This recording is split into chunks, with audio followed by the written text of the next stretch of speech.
Assalamualaikum warahmatullahi wabarakatuh. Selamat datang di kelas online praktikum sistem operasi. Topik kita kali ini adalah tentang manajemen sistem operasi atau lebih ke pengaturan sistem operasi gitu ya. Jadi kita akan melakukan pengaturan terhadap Windows 7 32 bit yang sudah kita install di dalam mesin virtual pada pertemuan sebelumnya. Oke, langsung saja kita start.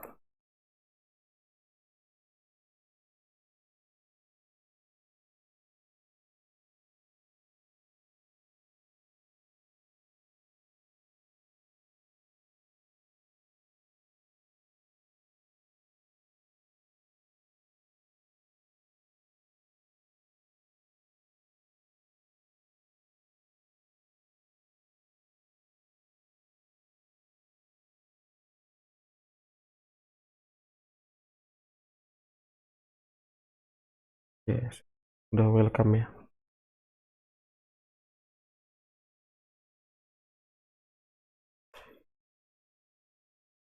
Baiklah, pertama-tama ini setelah kita lakukan instalasi sebuah sistem operasi, kita memang selalu melakukan beberapa penyesuaian terhadap sistem operasi itu sendiri agar pengaturan-pengaturan di dalam sistem operasinya bisa sangat sesuai dengan apa yang kita inginkan gitu. Baik, pertama-tama ini kalau ingin windownya sekarang kan ukurannya kecil. Kalau ingin windownya ukurannya lebih besar, oke, kita caranya adalah dengan dari device, insert guest addition image, CD image, kemudian download. Oh, ini tidak.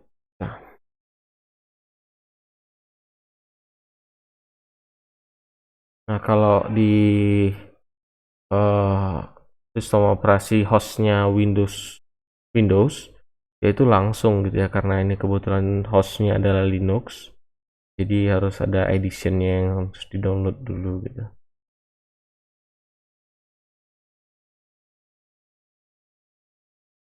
Oke, baiklah, setelah di insert tadi, jadi dari device, insert guest edition CD Mac, kemudian kita akses my komputernya. Nah, kita buka. Oke, buka yang x86. Yes. Next. Next.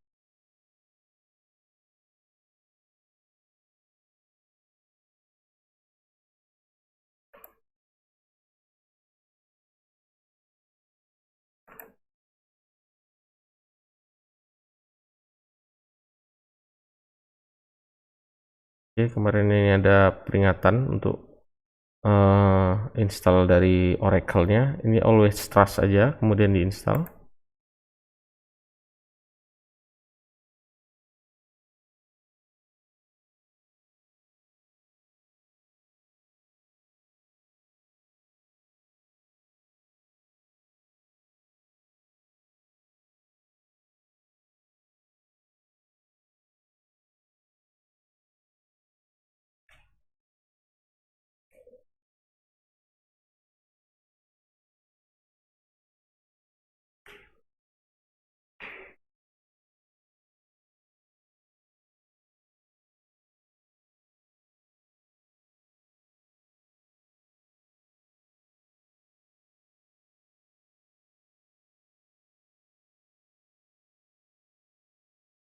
Oke, baik.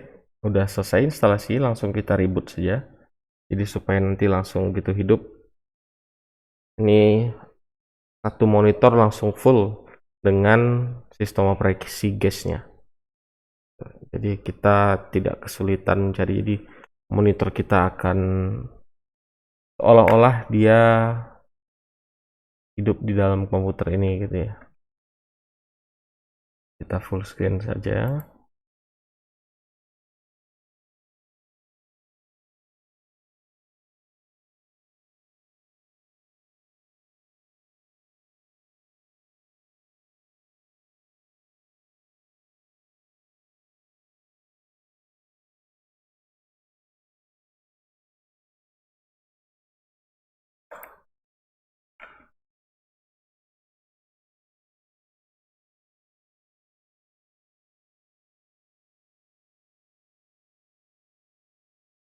Oke, dia langsung muncul satu monitor full.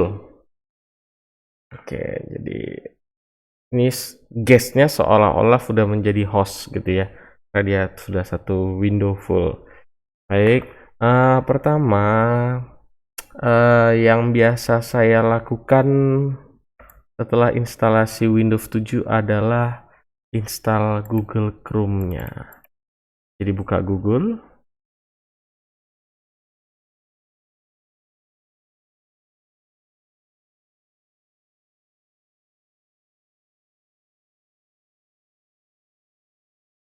google.com, .com. Oke, kita buka Chrome.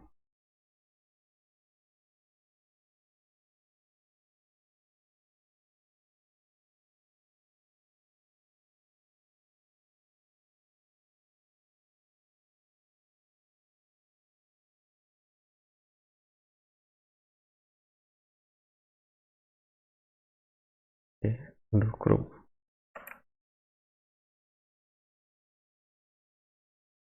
Ini dicentang dulu. Chrome.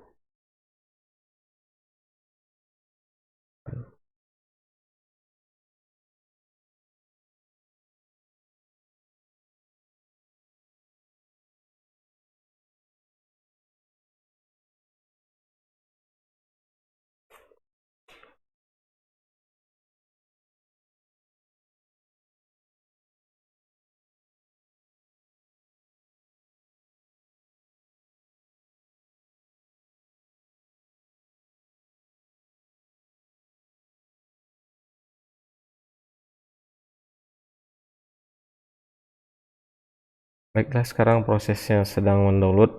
Saya mohon maaf tadi ada beberapa kali klik yang tidak saya jelaskan.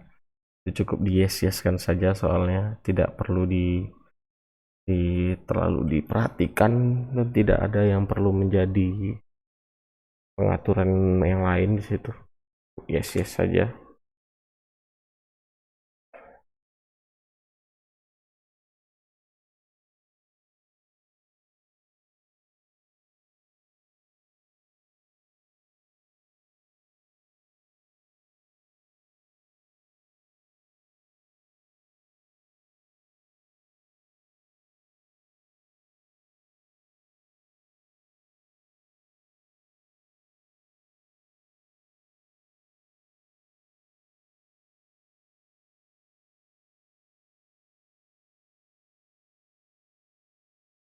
Oke, baiklah, Google Chrome-nya sudah terbuka. Ini Windows Explorer-nya. Explorer kita tutup dulu. Kemudian saya unpin saja karena ini tidak akan dipakai lagi. Cukup sekali itu, jadi pakai seumur hidup.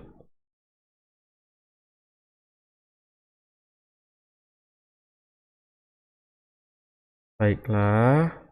Nah, selanjutnya saya biasa install antivirus yang biasa saja, Madaf. Madaf yang free buatan orang Indonesia.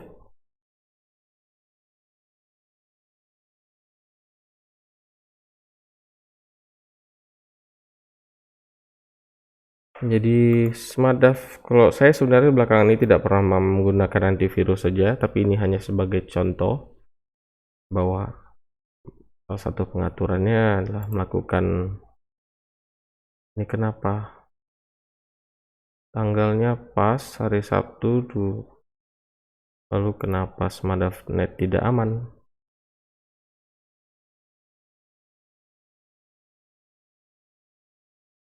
Lah, oke, kita langsung di download ya.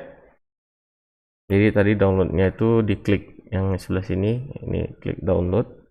Biasanya langsung terdownload, tapi ini karena entah ada masalah apa gitu, dia tidak terbuka. Nah, ini saya tampilkan dalam folder ini file Smadaf yang sudah di download, tinggal klik saja. Instalasi seperti biasa. Seperti biasa kita menginstal, yes saja. Ini bahasanya Inggris, kemudian di next kan saja. Ini sudah di accept agreement, biasa ini EULA, end user license agreement. suatu hal yang tidak pernah kita baca, memang kita biasa next kan saja. Terus ini, nah ini statistik saya matikan supaya dia tidak menggunakan kuota internet kita. Create desktop icon nggak apa, silahkan taruh desktop, kemudian diinstal. Tunggu sebentar dan dia reinstall. Oke, klik finish saja. Smadave langsung launch. Canggih di Smadave ini. Oke, sudah, Smadave-nya sudah. Nah, biasanya dalam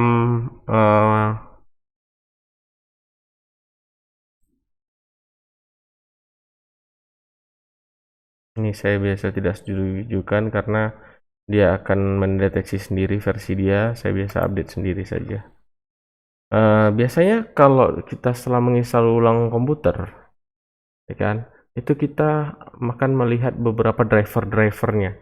Jadi antara hardware dan software nih kan, itu ada driver yang menghubungkan antara keduanya. Jadi software itu, ini sistem operasi termasuk software.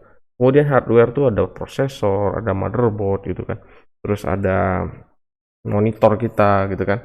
Itu ada driver yang menghubungkan untuk supaya kerjanya lebih halus. Nah, drivernya itu bisa dicek dari run, ketik dev mgmt.msd,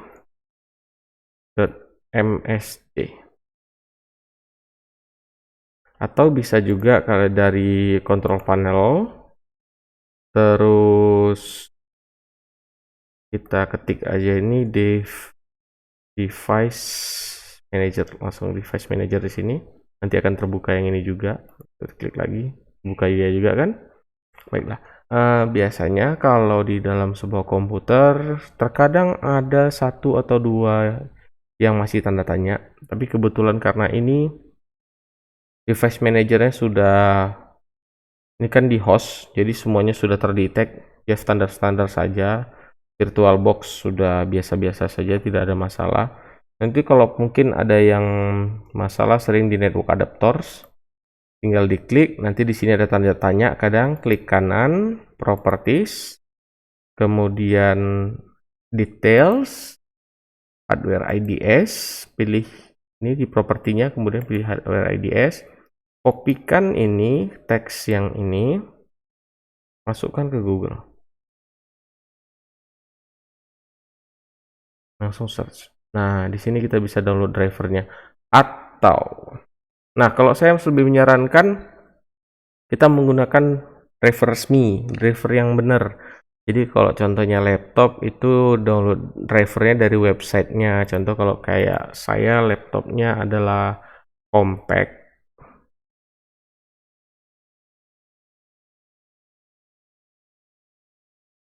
Maka saya akan download driver dari sini, dari support.hp.com.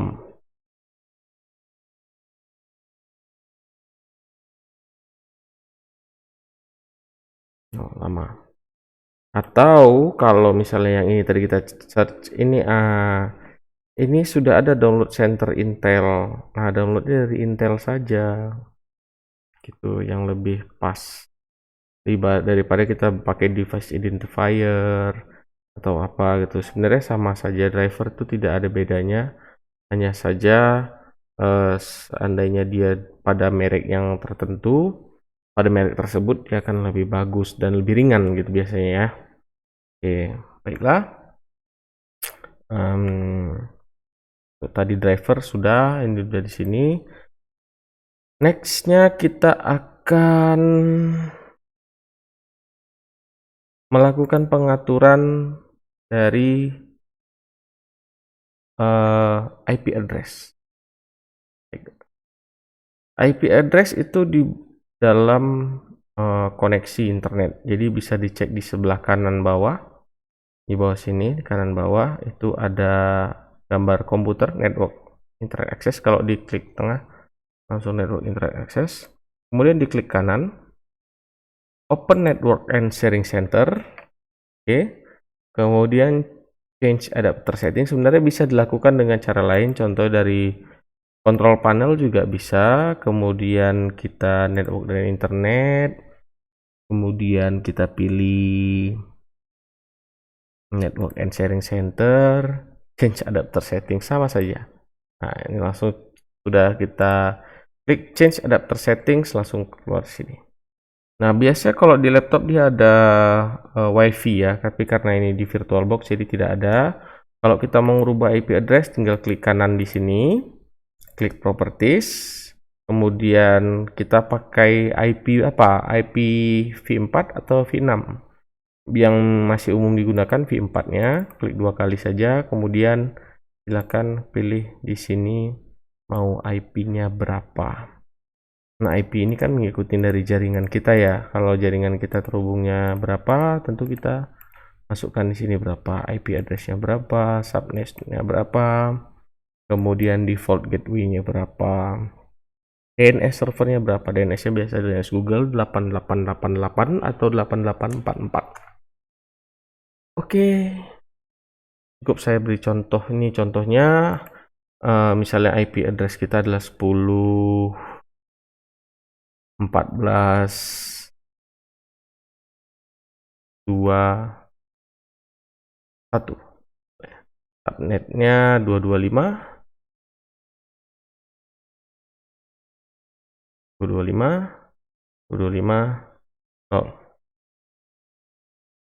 Gateway-nya adalah 10 14 20 misalnya. DNS-nya adalah 88.8.8 dan alternate-nya adalah 8.8.4.4. Oke.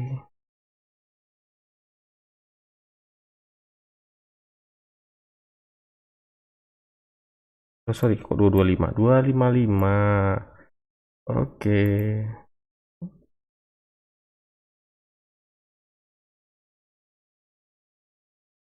Yes. Baiklah, ini kalau di sini kita bisa klik kanan, terus kita cek statusnya, kemudian details, dia udah nampak gateway-nya berapa, terus DNS-nya berapa, IP kita berapa, dan subnet kita berapa. Di sini IP-nya langsung berubah. Kenapa? Karena IP dengan subnet yang saya masukkan tadi tidak sesuai.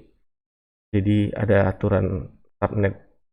Kalau yang 225.225.225.0 itu cuman untuk beberapa IP address. Jadi tidak bisa semuanya. Kalau mau untuk terpakai semuanya satu jaringan berarti harus 225 juga. Oke, kita close.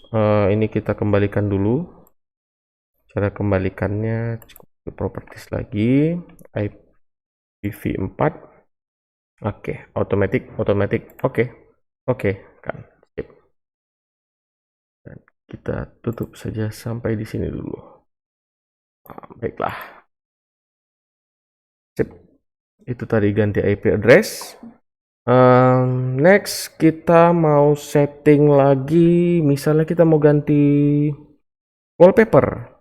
Harusnya semuanya udah tahu lah kalau ganti wallpaper, tapi apa? Kita coba aja di sini. Nah, di wallpaper kita tinggal klik kanan di sini di personalize, atau kita bisa dari control panel, kita buka display, ini kita ganti ke small icons. Kita klik display. Terus kita pilih personalization. Lebih ribet tapi sama aja. Baiklah, nah, ini desktop backgroundnya bisa kita ganti menjadi ini misalnya. Oke. Itu misalnya seperti itu. Desktop backgroundnya sudah berganti. Next, kita misalnya mau melakukan uninstall program gitu ya. Nah, uninstall program bisa dua cara dilakukannya. Bisa dari sinyal program, kita cari contohnya Smadaf ini mau kita uninstall, diklik uninstallnya, tapi di sini kurang bagus. Atau bisa juga dari klik My Computer, kemudian ke local disk C, pilih program files, terus madaf, uninstall di sini. Ini klik, tapi ini tidak kurang bagus juga. Yang lebih baik mana? Dari control panel, kemudian ini pilih kategori programs, uninstall program. Nah, sini muncul semua. Kalau masih sedikit nih, karena masih sedikit dia cuman 3. Kalau banyak dia udah penuh sampai ke bawah. Kita klik kanan, kita uninstall saja. Kita klik yes. Dan semadafnya sudah teruninstall. Menggunakan ini lebih baik dibandingkan cara yang sebelumnya. Tapi ada yang kalau ingin lebih bersih lagi, menggunakan aplikasi uninstaller khusus.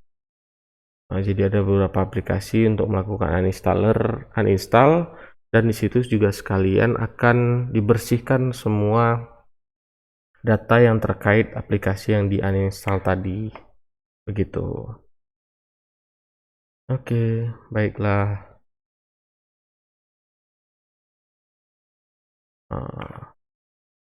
Saya rasa sudah cukup. Tidak ada yang perlu kita jelaskan lagi di sini. Oh ya, ini local disk D ini kan belum dipakai. Dia tentu harus diformat dulu. Kalau mau dipakai, tidak usah kita format terlalu lama. Baiklah, kita sudahi aja. Ini contoh beberapa hal yang saya lakukan pada pengaturan di Windows 7. Mungkin kalau untuk lebihnya, oh satu lagi saya lupa. Startup. Jadi pada setiap kali sebentar kita install dulu si Smadaf tadi lagi. Smadaf kita install dulu.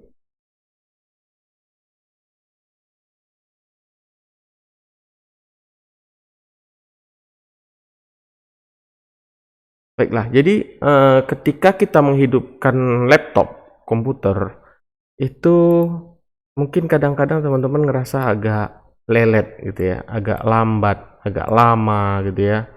Nah itu kenapa? Karena di waktu dia startup, waktu dia baru pertama kali hidupkan, dia langsung menghidupkan semua aplikasi-aplikasi yang standar. Jadi misalnya kalau ada Photoshop plugins atau Winamp plugins, dia langsung terbuka di situ. Nah, gimana cara kita supaya meminimalisir daya tersebut dan supaya aplikasi yang hidup itu tidak terlalu banyak, hanya yang kita klik saja yang hidup gitu ya. Caranya di setting di startupnya. Jadi dengan run msconfig, salah ketik msconfig. Baik. Nah, di sini ada sistem configuration. Kita mau mengatur dua. Yang pertama adalah service dan startup. Service-nya ini kita akan matikan selain yang bawaan Windows. Nah, di sini ada. Langsung kita disable all saja ini supaya untuk mengurangi, kecuali ini yang VirtualBox ini jangan, karena tadi dia akan hidup, akan membuka layar selebar ini.